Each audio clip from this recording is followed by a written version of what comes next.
महिम चौबीसी के सभी कार्यकर्ताओं ने, सभी वोटर 36 बिरादरी के जो भाई एक वोट भी जुटे और जो MP साहब की जीत हुई उसके लिए महिम चौबीसी वासियों का बड़ा बड़ा धन्यवाद। आज की आपको बुलाने का मेन एजेंडा ये है कि भाई विधानसभा का इलेक्शन भी नजदीक और इसके अंदर चौधरी भूपेंद्र सिंह हुड्डा, चौधरी उदय भांजी प्रदेश अध्यक्ष भाई दीपेंद्र हुड्डा के नेतृत्व में कांग्रेस पार्टी की लहर चली हुई है। इसमें सबसे पहला हमारा एक ही ध्येय है कि वे चौधरी भूपेंद्र हुड्डा जिसको भी प्रत्याशी बनाए यहाँ से हम उसको बहुत ज़्यादा वोटों से जीत दिलवाने का काम करें। आप राजनीति में कब आए थे और कौन सी पार्टी से चुनाव लड़ा था और कांग्रेस में कब से? सबसे पहले 1991 में गांव में सरपंच बना मेरे को। उसके बाद चौधरी सूरत सिंह वाली पंचायत का 96 से 2009 तक मैं सामंतवा प्रधान भी रहा। तो शुरू से ही चौधरी देवलाल की नीतियों में आस्था रखते हुए मैं इनेलो पार्टी में था। 2005 में इनेलो से टिकट नहीं से मिली। 2016 में कांग्रेस पार्टी ज्वाइनिंग करी। कितने वोट आए थे जब इनेलो से टिकट चुनाव लड़ा? हाँ, उस टाइम 28,000 से कुछ ज़्यादा वोट थे, 28,000 10 से वोट आए। कांग्रेस में क्यों गए आप और अब क्या मकसद है आपका? कांग्रेस में जाने का मकसद था कि चौधरी भूपेंद्र हुड्डा ने जो 10 साल सरकार रही हरियाणा के अंदर और जिस तरह से उन्होंने हरियाणा की तरक्की की, 36 बिरादरी को साथ लेके चले, सारा हरियाणा में बराबर विकास करवाया। चौधरी भूपेंद्र सिंह हुड्डा की नीतियों में आस्था रखते हुए कांग्रेस ज्वाइन की। कब आप टिकट की दौड़ में हैं? देखो, जब पार्टी की आज कांग्रेस पार्टी की हवा चली हुई है, आज हर कार्यकर्ता चाहता है कि मैं भी टिकट मांगूं, कौन नहीं चाहता। लेकिन सबसे पहली प्राथमिकता मेरी ये है कि चौधरी भूपेंद्र हुड्डा ही महिम विधानसभा चुनाव लड़े या भाई दीपेंद्र हुड्डा लड़े और वो फिर हरियाणा के मुख्यमंत्री बने। मेरी सबसे पहली इच्छा यही है। काफी पुराने नेता हैं आनंद सिंह दांगी जी यहाँ कांग्रेस से, और वो अपने बेटे को प्रोजेक्ट कर रहे हैं। देखो, मैं तो जितने भी कार्यकर्ता साथी महिम हल्के सबसे यह कहना चाहूँगा कि अपना निजी स्वार्थ छोड़ के ना, ताकि महिम हल्का का विकास हो, महिम के एक CM की छाप लगे महिम हल्का का। क्योंकि आज तक महिम हल्का के जो चुनाव लड़े वो बहुत ऊंचा तक पहुँचे और महिम चौबीसी की 3 जिला का शिमला के हाथ जींद की भी भिवानी की सार की। यहाँ से तो भूपेंद्र हुड्डा परिवार का भाई दीपेंद्र हुड्डा विधानसभा चुनाव लड़े और फिर CM बने तो और जना भी इसका अच्छा असर होगा।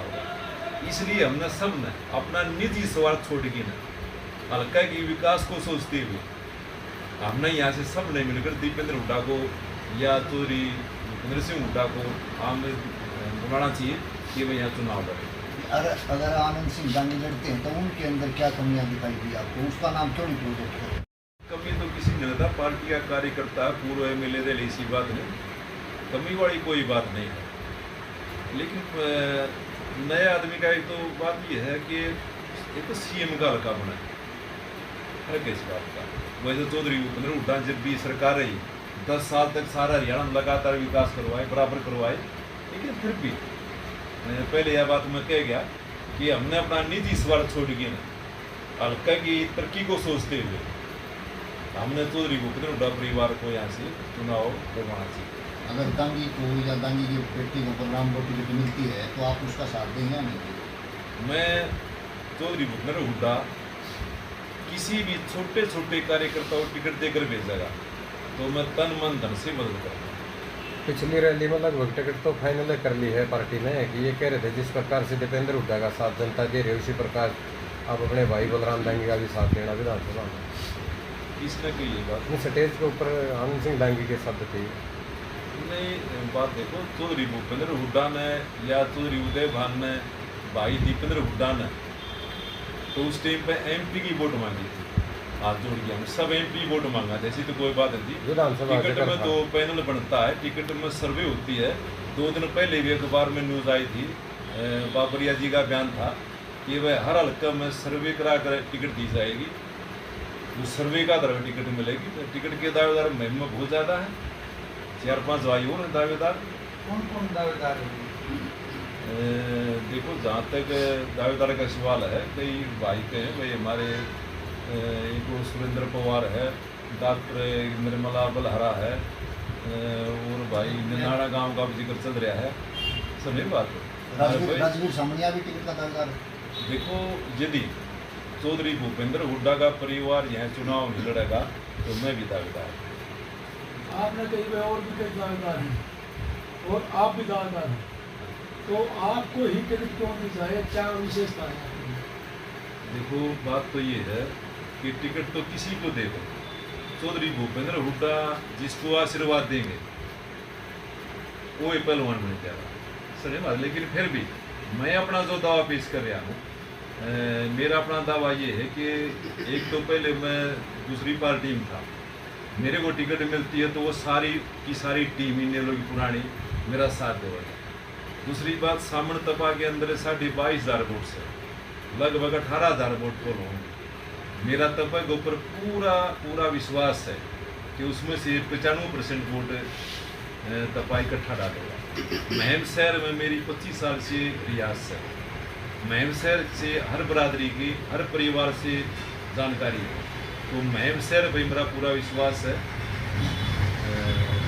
बाकी हल्का में हर गांव में, हर परिवार में सर्कल है, पता भाई कौन परिवार किस गांव में कितनी वोट से कितनी बरादरी है, क्योंकि 10 साल तक मैंने बड़ी मेहनत करी, 2014 से लेके आज तक, 2005 से लेके आज तक मैं हल्के बीच में रहा हूँ, तो मेरा विश्वास है।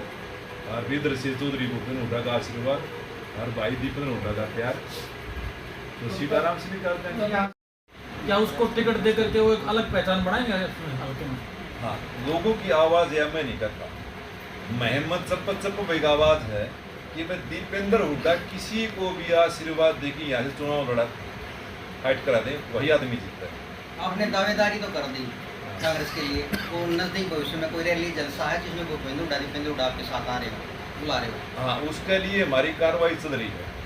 हम जल्दी ही दीपेंद्र हुड्डा से टाइम लेके न महम सबूद्र भैया किसी बड़े गांव में एक बहुत बड़ी जनसभा कराने की सोच बना रखी है, और मैं उम्मीद है पूरी कि भाई दीपेंद्र हुड्डा हमने टाइम देगा। को टिकट मिलती है और दोबारा मौका मिलता है, तो क्या उम्मीद रखेंगे कि बगैर पर्ची करते से पारदर्शी तरीके से बेरोजगार युवाओं को नौकरी मिलेगी, ये वादा करोगे आप?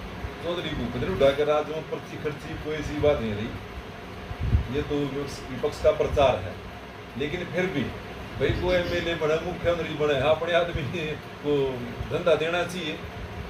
केवल नौकरी ही रोजगार थोड़ा है, बहुत ज़्यादा काम, छोटे लोग उद्योग, किसी को सरकारी सहायता दे कि न किसी का लोन मंजूर करवा कि न रोजगारी दूर करी जा सकती, इसी बात नहीं। कभी भी दीपेंद्र हुड्डा की बुराई तो फिर भी नहीं करी। देखो उस टाइम उस पार्टी में थे और मैं इस परिवार से पूरा वाकिफ नहीं था उस टाइम पर।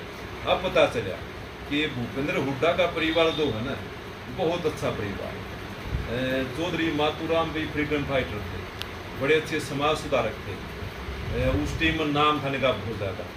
उसके बाद चौधरी रणवीर सिंह इतने बड़े स्वतंत्रता सेनानी थे कि देश आज़ाद होने के बाद आखिरी बार सबसे बाद में कह दिया मतलब चौधरी रणवीर हुड्डा आया था, सारे छूट दिए उस टाइम पर।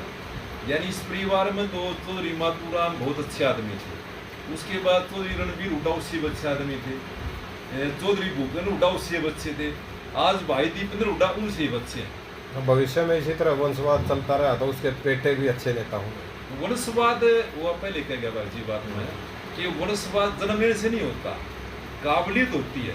भाई दीपेंद्र हुड्डा जो ऊपर आया है वो अपनी काबिलियत से आया है, अपनी उसकी। देखो राजा 2 प्रकार का होता है, एक करणी का, एक गद्दी का। गद्दी का राजा तो होता बाप दादा राजे हों और उसने राज संभाल दिया। करणी का जो अपनी करणी करके आता है, वो करणी करके राजा घर पर जन्म लेके कर सकता है करणी। दीपेंद्र हुड्डा ने अपनी पहचान खुद बनाई है। दीपेंद्र हुड्डा के जो वोटर अगर दीपेंद्र हुड्डा को बुलाना चाहते हैं अपने घर पे चाय पानी के लिए, तो वो रास्ता स्थानीय कांग्रेस नेता है घर से होकर गुजरता, नहीं तो नहीं। ऐसी तो कोई बात नहीं है। मेरे बेटे की शादी थी और चौधरी भूपेंद्र हुड्डा बारात में पहुँचे थे। हाँ, लेकिन मैं यदि मान लो चौधरी भूपेंद्र सिंह हुड्डा मेरे को आशीर्वाद दे देंगे तो मैं सबसे पहले इलेक्शन में यही घोषणा करूँगा मेरा कि भाई चौधरी भूपेंद्र हुड्डा और भाई दीपेंद्र हुड्डा का सीधे किले कट जाओ, कोई रुकावट नहीं होगी, मैं भी गले चालूंगा, लेकिन किसी कार्यकर्ता मैं रोक नहीं लगाऊंगा। एक बार काम था भाई, जो मौका का हल्का है मेरे उसका विरोध करना, उस टीम का काम था हमारा, सब नहीं बात है। अब मैंने चौधरी भूपेंद्र हुड्डा की नीतियों में विश्वास किया है और पूरी आस्था है और पूरा विश्वास है कि आने वाले टाइम में चौधरी साहब जब सीएम बन जाएंगे तो कोई कमी छोटी बात या कभी वारे नारे सारे हो जाए। आपने लोकसभा में इस लोकसभा चुनाव में काफ़ी मेहनत की और डोर टू डोर आपने काफ़ी गांव में भी किया, लेकिन क्या आपको लगता है कि उसी मजबूती के साथ अपना आप दावा पेश करोगे कि मुझे भूपेंद्र सिंह हुड्डा टिकट दें मैं विधानसभा की? चौधरी भूपेंद्र सिंह हुड्डा जो भी करें वो ठीक करेंगे। वो पहले कह गया मैं कि भाई अखबारों में पहले प्रदेश पर भारी का बयान आ लिया, सर्वे करावांगे, सर्वे का आधार पर जिसको टिकट मिलेगी उसको टिकट देंगे, तो सर्वे में जिसका भी नाम आ उसका मदद कराएं सारे। देखो मेरे सामने तो कोई सी बात नहीं आई, लेकिन जब मैं एमएलए बनेगा तो मैं ध्यान नौबत किसी का लाड़ नहीं दूँ। मैं सारे भाई सीधे मिलो, चौधरी भूपेंद्र हुड्डा सबका साधला है और सब ने चाहता है क्या खुला दरबार उसका। आपको भी ये फेस करना पड़ा है कि आनंद सिंह गांधी नाराज हुए हैं इस बात से लेकर के हुड्डा परिवार से सीधे संबंध रखते हैं? तो मेरे सामने तो कोई ऐसी बात नहीं आई। हम सब एक हो विलायक नहीं पार्टियाँ काम करने खातर, कोई किधर से कोई किधर से, आखिरी सबकी सोची है कि चौधरी भूपेंद्र हुड्डा मुख्यमंत्री है। सरकार के बारे में क्या कहना आपका? सरकार को मैं हर जगह से फैल मानता हूँ। यानी 2014 में भाजपा की सरकार बनी, इनसे जितना नुकसान हो सके देश का इन पूरा कराया। सबसे बड़ा नुकसान मेरा अपने विचार में इन भाईचारा कराया कि मैं जिस जाति पाति को ख़त्म करने के लिए महात्मा गांधी, महर्षि दयानंद, कबीर साहब, धर्मदास, बड़े बड़े महापुरुषों ने अपनी जान न्यौछावर कर दी कि हिंदू मुस्लिम सिख ईसाई आपस में सब भाई भाई। और भाजपा ने सीट को बैठते हैं सबसे पहले जाति पाति का जर लोगों को होगा कि भाई ये फलानी जाति है या वह जाति है, ऊंच नीच का भेदभाव इसी पार्टी ने करा। तो सबसे गलत तो इसने ये किया। बेरोजगारी आप लोगों ने पता, चरम सीमा पर बड़े पढ़े लिखे नौजवान घूम रहे हैं। आज जिस तरह से गुंडागर्दी का क्या हाल है, कोई आदमी कहीं से ना घर में से ना दुकान में ना व्यापार में कहीं से बनी है। चौधरी भूपेंद्र हुड्डा का राज देख लो, 10 सालों में बदमाश हरियाणा छोड़ गए थे। आज भी अखबार में हुड्डा साहब क्या बना रहा था कि भाई की बार सरकार आई तो बदमाश हरियाणा छोड़ जाएंगे। जिस पार्टी में हम 2016 से पहले थे उसमें मुझे एक आरोप लगता था जेलों से फिरौती मांगी जा रही है, तब कहाँ था प्रशासन की पार्टी? इसीलिए तो मैंने वह पार्टी छोड़ दी। तो ये जो 10 साल थे कांग्रेस के, उस टाइम यहाँ से विधायक रहे आनंद सिंह गांधी, तो उन्होंने यहाँ स्थानीय लोगों की समस्याओं के निवारण के लिए जो कदम उठाए, क्या आप उनसे संतुष्ट हैं? आनंद सिंह गांधी ने यहाँ 10 साल विधायक रहते हुए काम किए लोगों के? बात ये है वो तो जी लोग बताएंगे। आप भी यहीं रहते थे? हाँ, लोग बताएंगे क्या राजवीर जी, आपको लगा कि हल्के की छवि जो है एक विकसित हल्का बन पाया, जो इस जीटी बेल्ट को हम देखते हैं और आप इस महम क्षेत्र से ही हो, तो आपने लगा नहीं कि मतलब कहीं ना कहीं ये हल्का वाक्य में 10 साल के राज में? मैं ये समझता हूँ कि महम जो है ना, महम से किसी भी गांव का कब विकास होगा जब महम के साथ लगते कोई भी शहर हो, शहर का जो विकास होगा ना तो गांव के साथ लगते गांव में विकास होगा। तो मैं नहीं मानूँ कि महम का विकास जितना होना चाहिए था इतना नहीं हो पाया। सही बात इसीलिए क्योंकि मैंने तो महम का पहली क्लास से ज्ञान है, पहली अकादा तख्ता बिस्ती में दिलेगा था। कई बार सोचूँ कि भाई हमारा महम जो होने के माल टाउन एक छोटा लघु चंडीगढ़ बनना चाहिए। और इसी बात को सोच के न कि एक बार मैं ऐसा शहर देखना चाहूँ कि लोग दूर से देखने के लिए आवा इसी सोच के तहत टिकट का दावेदार बने हम पार्टी है। मिले और आप जीतते यहाँ से निकले। इन लोगों की टिकट जिस टाइम पर थी उस टाइम तो इन लोगों की हवा डाउन हो चुकी थी। उस डाउन हवा में भी मेरा 28,000 वोट आए थे। उससे पहले इन लोगों का एक भाई MLA 23,500 वोटा बन गया था, और उसके बाद 28,000 वोट इन लोगों में किसी ने पार नहीं करी। तो क्या पूरी तैयारियां, अगर भूपेंद्र हुड्डा का आशीर्वाद मिलता तो आप चुनाव लड़ेंगे? देखो बात तो यह है, वो तो थोड़ा मैं मतलब है कि लोगों का प्यार आशीर्वाद की आवश्यकता है और लोगों की आवाज़ है। मुहिम की बहुत ज़्यादा जवान तबका बुजुर्ग मेरे पास फ़ोन भी आते हैं, मैं तैयारी करूँ मेरे साथ साथ। तो जिस तरह से लोगों का प्यार मिला हुआ फिलहाल, इस तरह प्यार मिलता रहा तो दावेदार तो लोग कर रहे हैं, मैं क्या करें। तो आपने हुड्डा साहब से इस बारे में टिकट का बारे में जिक्र किया है, कौन के चौधरी भूपेंद्र सिंह हुड्डा का परसों अखबार में बयान था कि बस सर्वे का आधार पर टिकट दिलवाएंगे। मैं उस बात से सहमत हूँ कि बस सर्वे में जिसका भी नाम आओगा उसको टिकट मिलेगी। और चौधरी भूपेंद्र सिंह हुड्डा बात के धनी रहे हैं शुरू से, वे सर्वे का आधार पर टिकट देंगे। तो आपके में तो जो रैली होगी, आप कह रहे हो भाई भूपेंद्र हुड्डा जी ने भी आप निमंत्रण भेजोगे, तो क्या उसमें गांधी परिवार शामिल होगा? मैं तो ज़रूर बुलाऊंगा, सबको बुलाऊंगा, पूर्व MLA को भी, सभी कार्यकर्ताओं को भी, हर बरादरी सबको आमंत्रित कराएंगे, सबको बुलाऊंगा। पिछले 20 साल में तो अब तक ऐसा हुआ नहीं है कि एक लीग सेट के भूपेंद्र हुड्डा मैं आगे हूँ। आपको लगता हुआ पैसे लीग आ जाएंगे लीग मैं 2016 में कांग्रेस पार्टी में आया, उसके बाद मेरी एक ही सोच थी कि वह 2019 का चुनाव लोकसभा में बढ़ चढ़ की भूपेंद्र हुड्डा साथ देवा, क्योंकि नया नया था। मेरी इच्छा थी, मैं इन लोगों पहले था, इन लोगों में 1993 में सक्रिय हुआ हूँ। 2005 तक मैंने कोई पद नहीं मांगा। मेरी एक सोच थी पहले पार्टी में काम करा, इसी प्रकार मेरी कांग्रेस में सोच थी। मैं 2016 में आया, मेरी सोच ये थी 8-7 साल पहले पार्टी में काम करा और बाद में कुछ मांगा। एक पार्टी में दावेदार होते हैं, आज पहली बार कई सालों में कोई किसी ने मतलब आनंद सिंह गांधी को भी ये कहा है कि उनको टिकट न दी जाए, मैं दावेदार हूँ। तो कौन नेता नहीं तैयार हो पाए, उसके पीछे क्या वजह मानते हैं? 2016 से पहले तो मैं इस पार्टी में था नहीं, उस बात में पता नहीं क्यों हुई। मैं तो 16 में आया हूँ, मेरे आने के बाद दावेदार बदले पड़ गए। नहीं, आप पूरे हरियाणा में खासकर रोहतक जिले में एक बात चली है कि सेकंड लेयर के जो नेता पैदा होने चाहिए उनको उभरने नहीं दिया जा रहा। क्या बताएं? जैसे सेकंड लेयर के जो लीडर तैयार होते हैं वो तैयार नहीं हो पाए, क्योंकि उनसे पहले जो नेता हैं उनकी छवि बहुत बड़ी रखते हैं। इसी तो कोई बात नहीं, भूपेंद्र हुड्डा तो सबको साथ लेके चले हैं। तो भाई नेता किसी की बनाए से नहीं बनता, उसमें खुद मुकाबलित होनी चाहिए। अब मैं ये कह दूँ, चौधरी चरण सिंह ने एक बार में एक भाषण दिया था कि भाई मैं किसान मजदूर का भला चाहता हूँ। कल ने मेरा बेटा अमेरिका में पढ़ा है और वो आ गया बात को मैं किसान मजदूर का भला कर दूंगा, वो क्या जाने इस बात में। यानी अपनी खुद की काबिलियत होगी ना आदमी जब आगन बढ़ेगा। किसी का जन्म लेकिन आदमी उत्तराधिकारी नहीं बनता। किसी महापुरुष के गुण, जैसे आप भाई दीपेंद्र हुड्डा को मैं महात्मा गांधी का अवतार मानता हूँ। कई बार मैंने स्टेज भाषण में कही है बात। मैं क्यों मानता हूँ कि मेरे अपने व्यक्तिगत विचार हैं कि महात्मा गांधी के अंदर जो गुण थे वो सारे दीपेंद्र हुड्डा के अंदर हैं। यानी किसी अच्छा आदमी के गुण समूह होंगे तो उसका वही उत्तराधिकारी होता है।